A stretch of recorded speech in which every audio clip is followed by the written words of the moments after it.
60% देश के युवा हैं, युवाओं के बारे में कोई जिक्र नहीं है।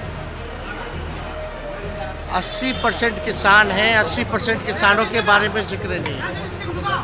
कितना नौकरी देंगे नहीं देंगे इसके बारे में कोई चर्चा रोजगार की, नौकरी की नहीं है। बिहार जैसे गरीब प्रदेश, बिहार के साथ साथ और जितने गरीब प्रदेश हैं उनको आगे बढ़ाने के लिए कुछ नहीं है, केवल इधर उधर की बातें हैं। तो हमारा मानना है कि उसमें बताइए बिहार के लिए क्या है।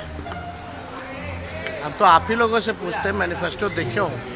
भारतीय राजनीति जहां विचारधाराओं की टकराहट और वादों की गूंज सुनाई दे रही, इस अध्याय के केंद्र में है दो प्रमुख दल, भाजपा और राजद। एक ओर जहां भाजपा ने अपने संकल्प पत्र के माध्यम से देश के विकास और समृद्धि की बात की है, वहीं राजद ने इसे आम जनता की चिंताओं को नजरअंदाज करने वाला बताया है। लेकिन भाजपा के संकल्प पत्र में विकास की कौन कौन सी योजनाएं शामिल हैं? राजद के आरोपों में किन मुख्य मुद्दों को उठाया गया है? बिहार को विशेष राज्य का दर्जा देने की मांग का वर्तमान स्थिति क्या है और आगामी चुनावों में इन घोषणा पत्रों का मतदाताओं पर क्या प्रभाव पड़ सकता है? इन सभी प्रश्नों के उत्तर न केवल राजनीतिक दलों की रणनीति को समझने में मदद करेंगे, बल्कि यह भी दर्शाएंगे कि कैसे विभिन्न वादे और नीतियां देश के भविष्य को आकार देने में सहायक हो सकती हैं। नमस्कार, आप देख रहे हैं एयर न्यूज। विपक्षी पार्टी राष्ट्रीय जनता दल के वरिष्ठ नेता तेजस्वी यादव ने रविवार को आरोप लगाया कि भाजपा के लोकसभा घोषणा पत्र में बेरोजगारी, किसानों की समस्याओं और महंगाई को नजरअंदाज किया गया है। संवाददाताओं से बात करते हुए उन्होंने कहा, भाजपा के घोषणा पत्र में कहीं भी नौकरियां और रोजगार का जिक्र नहीं है।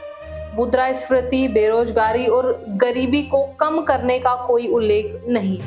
देश के 60% युवाओं, 80% किसानों और देश के गांवों के लिए घोषणा पत्र में कुछ नहीं है। भाजपा ने अपने घोषणा पत्र में बेरोजगारी, किसानों की समस्याओं और महंगाई को नजरअंदाज कर दिया। वास्तव में यह साबित करता है कि भाजपा के पास लोगों को देने के लिए कुछ भी नहीं है। प्रधानमंत्री नरेंद्र मोदी ने रविवार को भाजपा अध्यक्ष जेपी नड्डा, गृह मंत्री अमित शाह और रक्षा मंत्री राजनाथ सिंह की मौजूदगी में राष्ट्रीय राजधानी में भाजपा का लोकसभा घोषणा पत्र जारी किया।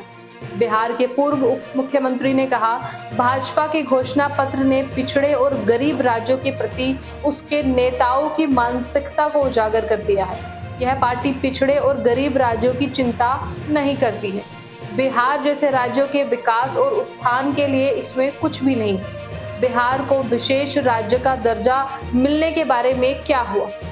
बिहार के समग्र विकास के लिए हम जिस विशेष पैकेज की मांग कर रहे हैं उसके बारे में क्या? पिछले लोकसभा चुनाव से पहले भाजपा नेताओं द्वारा किए गए सभी वादे केवल वादे ही रहे।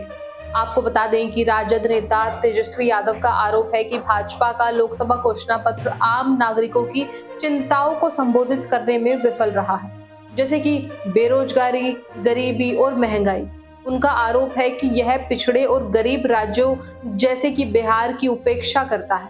भाजपा ने इन आरोपों को खारिज करते हुए कहा कि उसका घोषणा पत्र देश के विकास और समृद्धि के लिए एक व्यापक योजना प्रस्तुत करता है।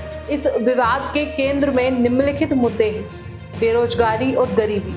राजद का तर्क है कि भाजपा का घोषणा पत्र बेरोजगारी और गरीबी को कम करने के लिए पर्याप्त उपायों का प्रस्ताव नहीं करता है।